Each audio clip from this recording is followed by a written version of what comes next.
Alright, buenas noches todo el mundo, bienvenido a esta lectura sobre los minicots. Hoy vamos a estar hablando un poco sobre este concepto, la teoría y su aplicación para la ganancia de masa muscular. ¿Qué vamos a ver en esta lectura? Pues vamos a ver la definición de los minicots, qué son y qué lo diferencia de una definición tradicional o de una dieta tradicional. Las razones por las cuales a lo mejor deberíamos hacer un minicot en nuestro programa de entrenamiento y nutrición en el transcurso del tiempo, cuándo deberíamos hacerlo y cuándo deberíamos incluirlo en nuestra programación, la estructura del minicot y algunas variables, los detalles y algunos ejemplos, por supuesto, en hombres y mujeres de cómo poder todo esto en la práctica, así como consideraciones, y estas consideraciones incluyen algunos errores que la gran mayoría de las personas cometen cuando están tratando de implementar esta herramienta en su ganancia de masa muscular. Así que vamos a empezar con la definición. ¿Qué es un minicot? Un minicot simplemente es un breve periodo de tiempo en el que reduces drásticamente tu ingesta de calorías para obtener un déficit de calorías significativo después de estar en una etapa de volumen durante un periodo prolongado de tiempo. Las etapas de volumen vienen con ganancia de grasa y esto es algo que a la gran mayoría de las personas no les gusta escuchar, pero lamentablemente es así. Hay excepciones. Si tú eres un principiante o una persona que está yendo por primera vez al gimnasio, pues probablemente la etapa de ganancia de masa muscular va a venir incluso con una pérdida de grasa, lo cual es algo totalmente normal en principiantes. Si eres una persona que está utilizando química, pues probablemente no deberías preocuparte por estos conceptos como minicot hasta cierto punto, por supuesto, pero para todas las personas mortales como nosotros, me incluyo y a lo mejor tú que me estás viendo, pues las etapas de volúmenes requieren cierta ganancia de masa muscular y por supuesto de grasa, que es algo inevitable. Por ende, si nosotros estamos en volumen, no podemos seguir ganando grasa hasta que nos convertamos en una persona obesa. Uno, porque esto en términos de composición corporal no es lo más, digamos, idóneo. Y dos, por supuesto, en términos de salud tampoco lo es. Entonces siempre tiene que haber como que algo que nos ayude a mantener ese porcentaje de grasa en check de alguna manera u otra a cierto rango para poder seguir ganando masa muscular. Y en este caso, los minicots son una buena herramienta. Los minicots simplemente son periodos donde reducimos las calorías o creamos un déficit más drástico de lo normal para reducir nuestro porcentaje de grasa y poder simplemente empezar o continuar la etapa de volumen. Así que una vez dicho esto, vamos a ver todo lo contrario. ¿Qué no es un minicot? Porque algunas personas tienen claro el concepto de minicot, pero tienden a confundirlo con otros conceptos. Entonces, un minicot no es una pérdida de grasa tradicional. Una de las diferencias entre el minicot y la pérdida de grasa tradicional se las voy a listar. Uno, la pérdida de grasa tradicional es un poco más larga y la agresividad con la que reducimos las calorías no es la misma. En una pérdida de grasa tradicional, la reducción calórica es menos drástica. ¿Por qué? Porque está basada en el principio o en la teoría del settling point y simplemente implica que nuestro cuerpo, de alguna manera u otra, cuando nosotros pasamos en cierto tiempo en cierto porcentaje de grasa y en cierto peso, pues él de alguna manera u otra va a desplegar mecanismos que nos ayuden a mantenernos en ese peso.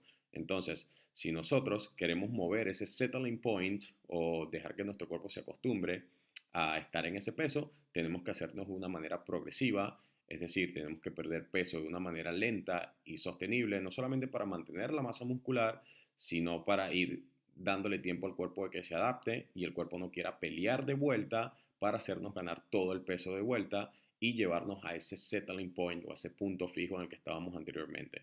Entonces, la pérdida de grasa tradicional, uno, es más lenta, dos, la reducción calórica no es tan drástica y tres, es basada en la teoría de el settling point, que una vez tú pierdas grasa o reduzcas el porcentaje de grasa, normalmente tú te quieres mantener en ese peso, el que lograste después de la pérdida de grasa tradicional, o en ese porcentaje de grasa dependiendo de algunos factores. Si es saludable, por supuesto. Si estamos hablando de una dieta de competencia, tú no te quieres mantener en porcentaje de grasas bajos. Ya vamos a hablar más adelante por qué. Pero en una pérdida de grasa tradicional, si pudiésemos llamarlo de alguna manera u otra, pues la meta es llegar a cierto peso, porcentaje de grasa y mantenernos allí. El minicot es todo lo contrario a lo que acabo de comentar. Uno, el minicot es un poco más agresivo, es decir, la reducción calórica es más drástica. Y dos, la meta del minicot no es mantenernos en el peso que lleguemos después del minicot, es rebotar. Y yo sé que muchos de ustedes escucharán el rebotar y dirán, wow, pero esto no es algo negativo. cuando se trata de conceptos avanzados en términos de ganancia de masa muscular, y esta presentación es prácticamente para personas avanzadas, si no sabes lo que es una caloría, un macronutriente, no sabes lo que es una definición, un volumen, probablemente no deberías ni siquiera preocuparte por esto. Pero si eres una persona que tiene cierto conocimiento de entrenamiento y nutrición, en este caso el rebote no es malo y ya vamos a explicar las razones por las cuales. Entonces el minicot es un periodo lento, o perdón, un periodo más rápido, agresivo de pérdida de grasa, y la meta no es mantener el peso que perdamos, sino rebotar para seguir ganando peso durante el volumen.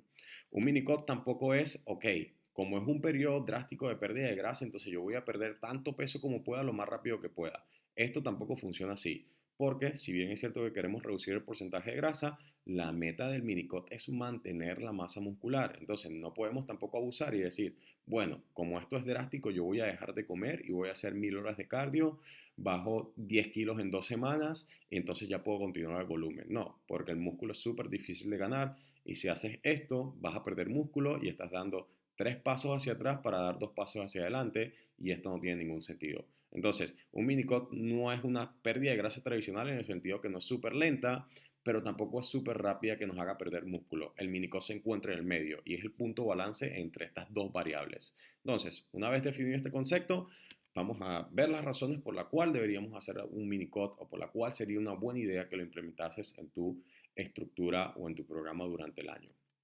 Las razones por la cual, las razones para hacer un mini cut se limitan principalmente a lo siguiente. Uno, reducir el porcentaje de grasa para seguir el volumen, y esto ya lo hablamos anteriormente. Sí, queremos reducir el porcentaje de grasa, pero ¿por qué sería una buena idea reducir el porcentaje de grasa? ¿Cuáles son los aspectos fisiológicos que nos empujan a que no podamos seguir ganando grasa, grasa, grasa, hasta, qué sé yo, ganar la cantidad de masa muscular que queramos y empezar una definición tradicional o una pérdida de grasa tradicional? Uno es para mejorar la partición de nutrientes. No podemos seguir ganando grasa y excedernos en ciertos porcentajes de grasa, de los cuales ya vamos a hablar más adelante, por un concepto que se conoce como la partición de nutrientes. Y la partición de nutrientes, para ponérselo en términos simples, hace referencia a dónde se van los nutrientes de ese exceso calórico que tú estás consumiendo durante una etapa de volumen. Todos sabemos que para estar en un volumen necesitamos estar, en la gran mayoría de los casos, en un superávit calórico, es decir, estás por encima de tus calorías de mantenimiento. Entonces, ¿a dónde se van esos nutrientes? Es decir, si se van a ser almacenados en forma de grasa o en forma de tejido muscular, es lo que se refiere cuando hablamos de partición de nutrientes. En un mundo mágico, tú quieres que todo el exceso calórico se vaya al músculo y prácticamente que cero al porcentaje de grasa, así nada más ganas músculo, músculo, músculo y no ganas grasa y te convierte en un Hulk en un año. Pero lamentablemente esto no sucede así. Entonces, para tener como que una partición de nutrientes de manera, de una partición de nutrientes óptima, pues tenemos que mantener nuestro porcentaje de grasa en ciertos rangos, los cuales ya voy a explicar más adelante. ¿Por qué? Porque a medida que nosotros aumentamos el porcentaje de grasa, y esto por supuesto los factores que voy a comentar incrementan exponencialmente a medida que incrementa nuestro porcentaje de grasa, pues esto afecta a nuestra partición de nutrientes. ¿Cuáles son esos factores? Pues a medida que nosotros pasamos, digamos, por dar un ejemplo, de 15% de porcentaje de grasa para hombres y llegamos a 20% y seguimos aumentando a 25%, pues factores como la inflamación crónica, ciertos cambios hormonales, la sensibilidad a la insulina, etcétera, empiezan a salirse, digamos, de sus rangos normales y empiezan a afectar la partición de nutrientes, ¿sabes? Y si bien es cierto que esto de partición de nutrientes y todos estos factores no hay como que mucha evidencia en la población atlética, pues podemos extrapolear evidencia de la población con sobrepeso y ver qué es lo que pasa, digamos, de alguna manera u otra, cuando estamos en altos porcentajes de grasa e intentamos ganar músculo. Pues en personas obesas con cierto sobrepeso se puede notar que estas personas tienen cierta inflamación crónica. Y la inflamación no es mala, pero si es inflamación crónica por muy largo tiempo, esto va a afectar la respuesta anabólica del cuerpo con el entrenamiento con pesas. Es decir, tu partición de nutrientes se va a ver afectado. Sabemos que también que en personas obesas, pues la respuesta de síntesis proteica se ve un poco más reducida en comparación con personas que están un poco más definidas. El perfil hormonal también se ve afectado porque hay data que en personas con sobrepeso hay cierta, qué sé yo, desregulación de ciertas enzimas, o en este caso una enzima que se encuentra en las células grasas como la aromatasa, que normalmente tiende a transformar la testosterona en estrógeno. Y por supuesto, si eres un hombre, incluso mujer, esto va a reducir tus niveles de testosterona, por ende va a reducir la partición de nutrientes, o en este caso va a modificarla de manera que vas a tender a acumular más grasa y menos músculos a medida que sigues el volumen, el volumen, el volumen. Otro de los cambios que pueden ser afectados es la sensibilidad a la insulina. A medida que ganas más grasa, pues normalmente la sensibilidad a la insulina se va a ver afectada y esto va a influenciar en tu partición de nutrientes. Ahora, esto no es como que llegas a un porcentaje de grasa y todos estos factores se vuelven como que se salen de control y empiezan a afectar la partición de nutrientes. No, esto va en una escala, ¿sabes? Mientras más alto tu porcentaje de grasa, más altas son las probabilidades de que vas a ganar menos músculo y más grasas. Y ya vamos a hablar de los porcentajes de grasa más adelante. Entonces, una de las razones principales por la cual reducimos el porcentaje de grasa es para mejorar la partición de nutrientes. La otra cosa es para potenciar la ganancia de masa muscular, porque recuerda, la partición de nutrientes nos va a ayudar de alguna manera u otra a particionar más esos nutrientes hacia el tejido muscular, lo cual va a ayudar a que ganemos más músculo y menos grasas en nuestra etapa de volumen. Entonces, reducir el porcentaje de grasa, debido a los factores que comenté anteriormente, nos ayuda a potenciar la ganancia de masa muscular. La otra cosa es el impacto psicológico. Si bien es cierto que hay ciertas personas que tienen, entre comillas, amor propio hasta para regalar, va a llegar un momento donde estar a 20, 25%, 30% de porcentaje de grasa no va a ser como que lo mejor que tú quieres lucir en el espejo, o la ropa te va a empezar a quedar un poco más apretada, especialmente vas a empezar a sudar más porque tu cuerpo va a desplegar mecanismos que van a impedir la ganancia de grasa como tal o de peso en general. Y esto tiene un impacto psicológico bastante razonable y por ende, a lo mejor de vez en cuando, reducir nuestro porcentaje de grasa para mantener nuestra sanidad de alguna manera u otra es una muy buena idea, ¿sabes? Entonces, reducir el porcentaje de grasa nos puede ayudar con la aparición de nutrientes, potenciar la ganancia de masa muscular y por supuesto tiene un impacto psicológico bastante razonable que hay que tener en cuenta, porque estamos lidiando con seres humanos, pues los seres humanos son seres bastante complejos, especialmente en términos psicológicos. La otra cosa es para potenciar la ganancia de peso. Algunas veces cuando estamos en un mini o una etapa de volumen, en hombres particularmente ocurre, en algunas chicas, pero mayormente en hombres, pues yo, por ejemplo, tengo que comer cerca de 4.000 calorías para poder ganar peso. Llega un momento donde me estanco y donde la comida simplemente no me apetece. Y no me apetece absolutamente nada. Yo puedo estar sentado con 20.000 pizzas enfrente de mí y no me apetece ninguna. ¿Por qué? Porque estoy tan cansado de comer y 4.000 calorías todos los días es una cifra tan alta para mí que no quiero comer absolutamente nada. Entonces, ¿cómo reducimos, digamos, esta sensación de asco de alguna manera u otra? Yo lo veo como así, por la comida, pues a lo mejor ir a un periodo de restricción calórica como el mini-cut nos puede ayudar. ¿Por qué? Porque si estamos comiendo tanto y estamos hasta el Q, y no quiero decir palabras malas por acá, de comer, pues probablemente ir a una restricción calórica y reducir el volumen de comida y a lo mejor darnos un break de tanta comida, pues nos va a ayudar a que cuando terminemos el mini-cut no tengamos problemas en disfrutar la comida de nuevo, en comer un poco más, y esto nos va a ayudar simplemente a seguir ganando peso y no tener que luchar con nuestro hambre y con nuestras señales de saciedad para poder comer la cantidad de calorías que queremos comer. Entonces, por esto, el minicot también nos puede ayudar a potenciar la ganancia de peso o a potenciar el apetito. La otra cosa es variedad en la dieta. Cuando estás comiendo una gran cantidad de calorías, por ejemplo, en mi caso, yo tengo que reducir las porciones de vegetales por la gran cantidad de fibra y de volumen. Y normalmente me quedo comiendo prácticamente que la misma comida todos los días, arroz, pasta, etcétera, porque es la única manera de que puedo llegar a mi volumen de comida. Esto es bastante individual, por supuesto, pero lo puse aquí porque hay individuos como yo que le cuesta mucho ganar peso y en este caso cuando te vas a una restricción calórica a lo mejor puedes agregar un poco más de variedad, agregar un poco más de ensaladas, de vegetales, un poco más de frutas que contienen más fibras y esto una vez más combinado con todos los factores que comenté anteriormente, te puede ayudar a potenciar el apetito también, porque incluir un poco de variedad en la dieta de vez en cuando es muy, muy bueno y tiene un impacto también psicológico que comenté anteriormente. Entonces, estas son las razones principales por las cuales realizamos el mini-cut. Uno, mejorar la partición de nutrientes por todos los factores que le comenté, potenciar la ganancia de masa muscular debido a la mejoración de la partición de nutrientes, el impacto psicológico, por supuesto, queremos lucir un poco mejor, potencia el apetito y agregar un poco de variedad a la dieta. Ahora, vamos a hablar un poco sobre los porcentajes de grasa. Como les comenté anteriormente, hay porcentajes de grasa donde probablemente la partición de nutrientes es la más óptima. Y una vez, no es que hay metas súper, o como no hay que estudios súper específicos, o la evidencia científica es súper clara en este aspecto, Esta es una recopilación de cierta data en personas con sobrepeso, de todos los expertos en la industria fitness, y todos más o menos están de acuerdo en que hay porcentajes de grasa que podrían ser más óptimos para potenciar la ganancia de masa muscular dependiendo de tus metas. Y esto es lo que vamos a hablar ahorita. Ahora, ¿cuál es ese porcentaje más óptimo de alguna manera u otra? O en el que deberías estar, o el límite, para ponerlo más sencillo, en el que deberías, o hasta el que deberías hacer volumen para asegurarte de que estás obteniendo las mejores ganancias.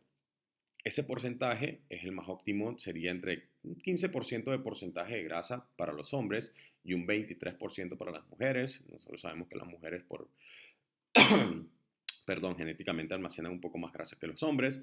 Entonces, estos son los porcentajes óptimos y estos son para la población bastante reducida que está dedicada a deportes en términos estéticos, como el culturismo. ¿Por qué este tipo de cifras no aplica para la demás población? Porque probablemente no es sostenible y tampoco va de la mano con el estilo de vida de las personas que no están involucradas en el culturismo. Entonces, si tú eres una persona que compite, probablemente si eres un hombre quieres hacer tu etapa de volumen hasta un 15% y si eres una mujer hasta un 23% y luego realizar un mini cut. Ahora, para las personas que normalmente no compiten, y ya vamos a hablar más adelante un poco más sobre este tema, un límite máximo para los hombres sería un 20% y para las mujeres un 26%. Yo normalmente recomiendo que se queden en un 26%, pero si llegas a un 28% no pasa absolutamente nada. ¿Y por qué estos límites? Porque cuando estás cerca de estos límites y los pasas, probablemente estás cerca de clasificarte como una persona con sobrepeso en términos de tejido adiposo y por supuesto los factores que comenté anteriormente empiezan a salirse un poco de control.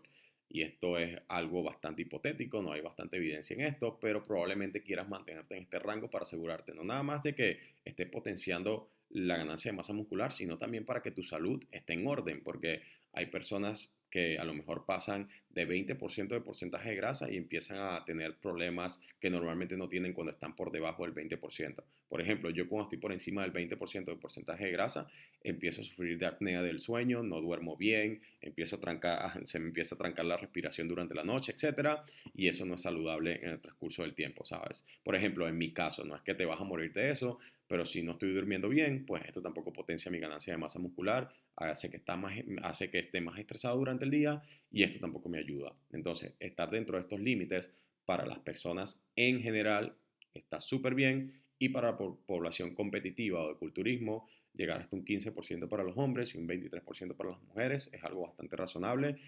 En el próximo slides vamos a hablar más sobre esto. Entonces, ¿cómo puede lucir una periodización del minicot en tu programación a largo plazo?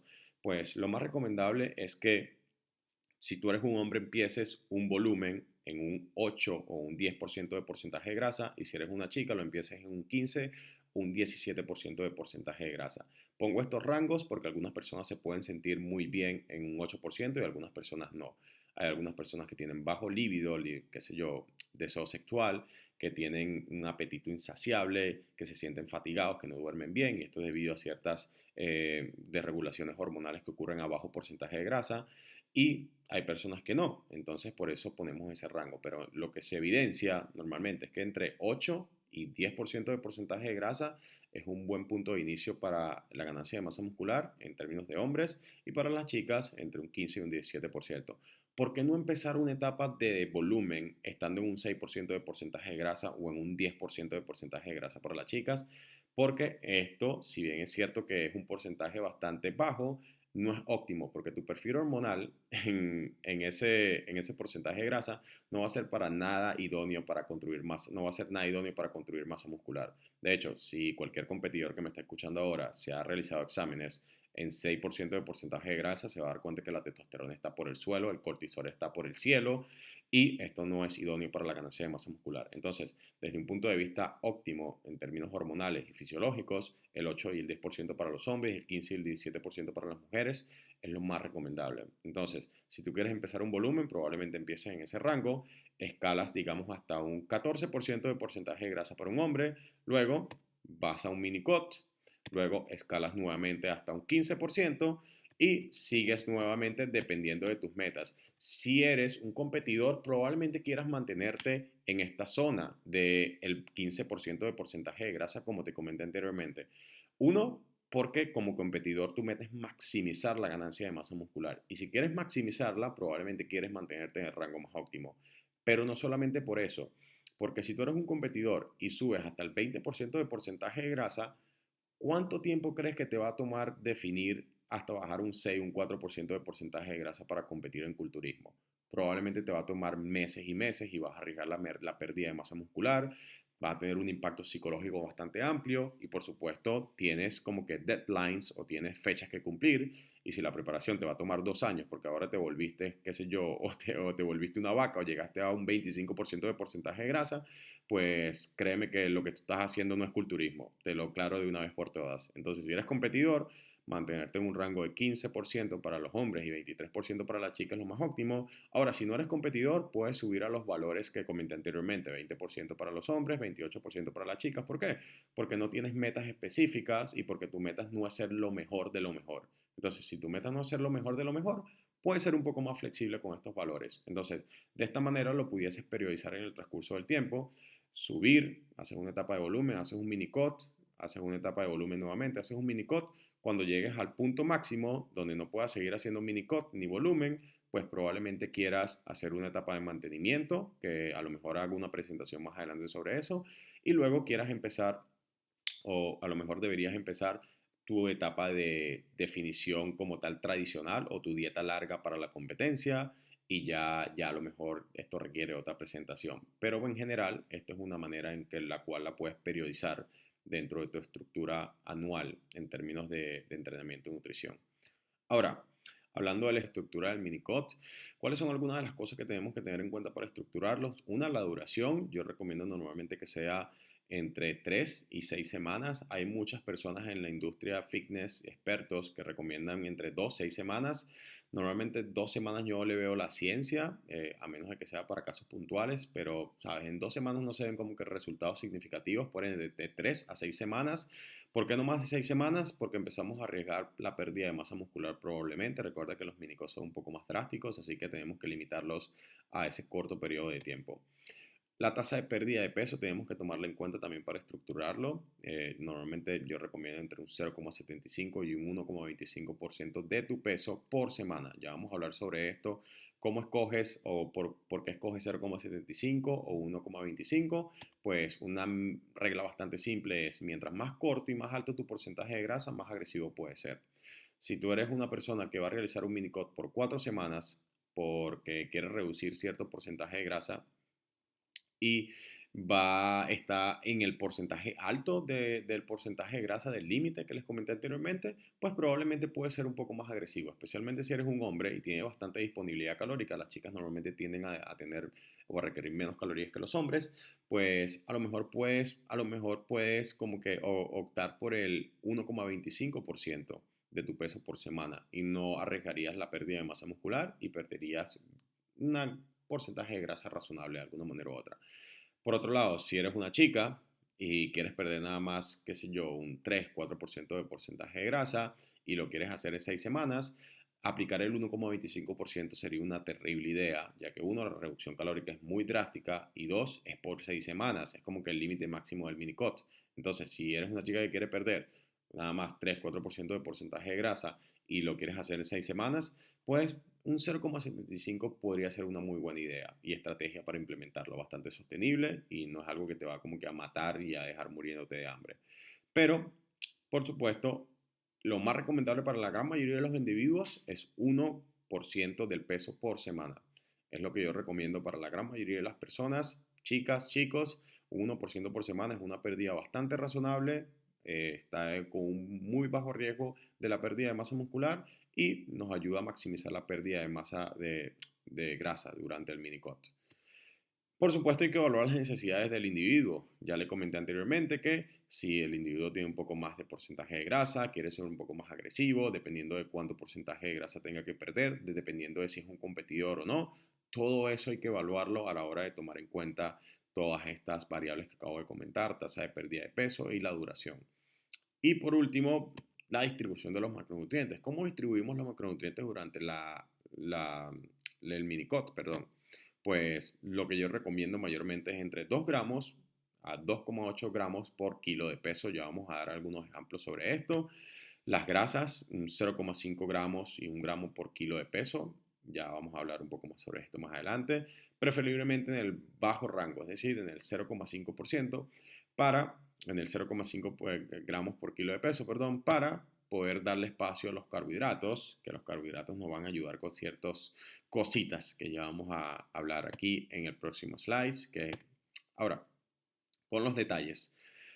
Para marcar una tasa específica de pérdida en un minicot, debemos calcular, uno, el déficit calórico diario requerido para lograr las reducciones en el peso corporal que queremos, bien sea 0,75, 1% o 1,25% por semana. Entonces, tenemos que tener ciertos conceptos básicos como que al punto para poder determinar cómo calculamos estos porcentajes por semana. Sabemos que medio kilo de grasa se compone de aproximadamente 3.500 calorías. Esto no es exactamente el caso para nuestros propósitos, es lo suficientemente preciso. Esto no es así, no es como que los números están precisos, pero esto nos puede dar una idea de cómo podemos estructurar el minicot y calcular nuestras calorías. Por ejemplo, si pesas 50 kilos, cada 1% del peso corporal es 0,5 kilos de tejido. Dado que medio kilo es aproximadamente 3.500 calorías, para perder eso en una semana necesitaríamos un déficit diario de 500 calorías. Es decir, si tú quieres perder medio kilo, pues necesitarías un déficit diario de 500 calorías. ¿Por qué? Ese déficit de 5 por 7 son 3.500. Eso te lleva a un déficit semanal de 3.500 calorías. Así que necesitas una reducción de 500 diarias. Algunos ejemplos, ¿cómo podemos implementar y llevar todo esto a la práctica? Pues pongamos el ejemplo de un hombre que pesa 80 kilos. Ese hombre tiene un porcentaje de grasa de 15%. Quiere realizar un minicot por una dirección de 4 semanas a una pérdida de un 1%, como le comenté, evaluando las necesidades. El 1% es lo que normalmente yo recomiendo. Y la meta es bajar hasta un 1%, a un 11% de porcentaje de grasa para luego continuar el volumen. Entonces, ¿cómo calculamos el déficit de esta persona? Pues uno, tenemos que calcular el 1% que esa persona quiere perder. Entonces, si multiplicamos los 80 kilos de este individuo por el 0,01%, que es el 1%, nos da 800 gramos a la semana. Es decir, que si nosotros queremos perder un porcentaje por semana de peso, pues tenemos que perder aproximadamente 80 gramos a la semana. ¿Cómo calculamos el déficit para perder esos 80 gramos? Pues primero tenemos que calcular el déficit semanal. Multiplicamos 7.000 calorías por 0,800. ¿Por qué 7.000? Porque recuerdan, medio kilo de grasa son aproximadamente 3.500 calorías. Entonces, un kilo sería por definición 7.000 calorías. Entonces multiplicamos esas 7.000 calorías por 0,800 y eso nos da un déficit semanal de 15.600 calorías, de 5.600 calorías, perdón. Entonces, este es el déficit semanal, pero nosotros, por supuesto, comemos todos los días y tenemos que calcular un déficit diario. Lo que hacemos es dividimos ese número por 7 días de la semana y esto nos da un déficit de 800 calorías diarias. Es decir, si nosotros queremos perder 800 gramos, probablemente tendríamos que reducir 800 calorías de nuestra dieta diariamente para llegar a esa meta. Así que ya tenemos el requerimiento calórico de estas personas. ¿Cómo calculas tus calorías de mantenimiento? Una vez más, esta presentación es para personas que tienen los conceptos básicos como que súper sólidos. Si no sabes ni siquiera cómo calcular las calorías de mantenimiento, pues empieza por ahí. Puedes buscar bastante información en mi canal de YouTube, aquí en mi ebook. Lo puedes comprar si quieres en el internet. Hay bastantes fórmulas, cualquiera de ellas te puede ayudar. Y luego puedes simplemente utilizar los cálculos que te acabo de comentar aquí. Ahora, tenemos que calcular los macros de este individuo. Entonces, si este individuo quiere perder 800 gramos a la semana, pues vamos a calcular vamos a calcular la proteína. Entonces, la proteína está en un rango de 2 gramos, 2,8 gramos por kilo de peso. Y esto nos da unos 160, 224 gramos al día. ¿Qué tasa o qué rango de proteína escogemos? Una vez más, hay que evaluar las necesidades del sujeto. Lo que sabemos de la proteína es que esto o esta tiene un efecto bastante saciante o tiene un efecto de saciedad en algunos sujetos. Entonces, si tú eres una persona que normalmente por experiencia pasada tiende a experimentar bastante hambre Durante la definición, probablemente quieras estar en el rango más alto de proteínas para asegurarte de que te sientas saciado y que puedas llevar a cabo el mini-cut sin sentirte como que estuvieses matándote de hambre. Por otro lado, si eres una persona que no experimenta muchos antojos o mucha hambre, pues puedes estar en el rango más bajo de 2 gramos, puedes estar en 2,2 gramos por kilo de peso, 2,4, dependiendo de tus preferencias. Siempre y cuando comas menos proteína o comas más, tienes que hacer ajustes en los otros macronutrientes. Lo próximo que calculamos son las grasas. Yo normalmente recomiendo que estés en el rango más bajo para darle más espacio a los carbohidratos y para nuestro sujeto de 80 kilos, pues esto sería entre 40 gramos al día o 80 gramos al día. ¿Cuánto come este sujeto? Va a depender una vez más de sus preferencias. Si a esta persona le gusta comer más grasas y menos carbohidratos, pues lo puede hacer. Si a esta persona a lo mejor le gusta comer más carbohidratos, pues a lo mejor estar en un rango más bajo puede ser una mejor idea. De la misma manera, hay algunas personas que cuando están en el rango más bajo tienden a experimentar desajustes hormonales, empiezan a tener bajo deseo sexual, a dormir mal, a sentirse cansados, etcétera. Pues probablemente si eres este tipo de persona quieras aumentar un poco al rango más alto para asegurar de que todo está funcionando bien. Una vez calcules las proteínas y las grasas, asignas todo lo demás a los carbohidratos. Lo que haces es multiplicar la proteína por 4, eso te va a dar las calorías, la grasa por 9, eso te va a dar las calorías. Sumas esos valores, se los restas de tus calorías de mantenimiento como tal, o con las cuales estabas haciendo el volumen, y lo demás lo divides entre 4 y eso te va a dar los gramos de carbohidrato que necesitas. Pero para este nivel ya deberías saber cómo hacerlo, por eso nada más puse el resto de las calorías. Vamos a ver un ejemplo en la chica. Si eres una mujer de 60 kilos, estás en un 22% de porcentaje de grasa, quieres nada más hacer un minico por 6 semanas, pues nada, ¿por qué vas a escoger un 1% o un 1,25% por semana? No valdría la pena, es un minicot largo y tu porcentaje de grasa es relativamente alto, digamos, desde alguna manera u otra en comparación con los porcentajes óptimos para un atleta. Pues si quieres bajar un 18%, un 0,75 por semana es un buen punto de partida y por eso siempre les pongo que hay que evaluar las necesidades del atleta o de la persona en general. Entonces, ¿cómo calculamos el déficit de esta chica? Pues nada, multiplicamos esos 60 kilos por 0,75, eso nos da 450 gramos a la semana. Si queremos que esta chica pierda 0,75, un 0,75% de su peso a la semana, pues tiene que a lo mejor perder alrededor de 450 gramos, medio kilo aproximadamente, perdón.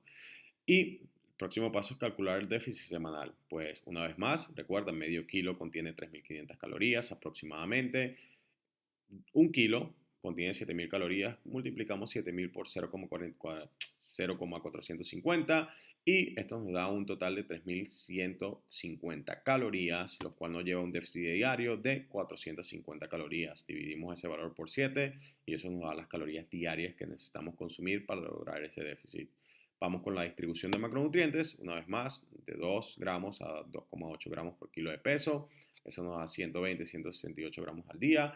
¿Qué valores escoges? De los mismos, evaluando las mismas necesidades que el chico o el ejemplo del chico que comenté anteriormente, experiencias pasadas, si la proteína le gusta a la chica, si le causa más saciedad, etcétera, etcétera, etcétera. También hay otro factor que hay que tener en cuenta, es la fuente de proteína que esté utilizando esta persona. La proteína normalmente animal tiene una mayor cantidad de leucina, la digestibilidad es un poco más eficiente, digamos, de alguna manera u otra que la proteína vegetal.